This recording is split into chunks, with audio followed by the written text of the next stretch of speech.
ليه حاسين دايما ان احنا لازم نحقق حاجة كبيرة قبل سن معين، قبل 20 25 30 40؟ ليه؟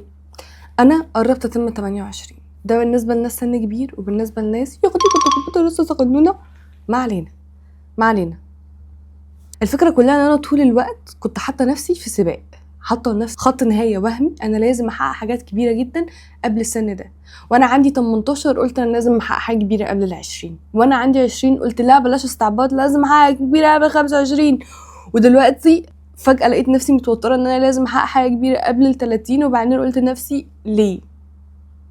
وماذا لو ال30 جت وانا ما حققتش الحاجة الكبيرة اللي انا عايزة احققها؟ هعيش برضه وهكمل عادي جدا، علشان ربنا رزقني بان انا اكبر وان انا اوصل للسن ده.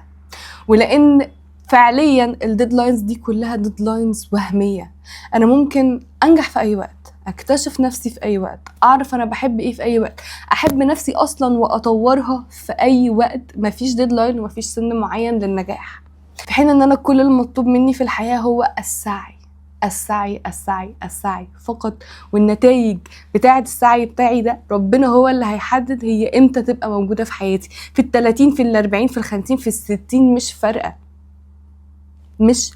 المهم ان انا اعيش حياتي. هفضل حاطة نفسي في توتر، هفضل حاطة نفسي تحت ضغط الى امتى؟ اتمنى ان احنا نسعى فقط لا غير، ونطور ونجرب ونتعلم ونغلط ونعيش حياتنا مرتاحين وهادين ومبسوطين ومش قلقانين ولا حاسين ان احنا متأخرين. وانا بقول لنفسي الكلام ده بصوت عالي قبل اي حد تاني، عشان مفيش ديدلاينز في حياة محتاجين نعيشها. فاهميني؟ سلام.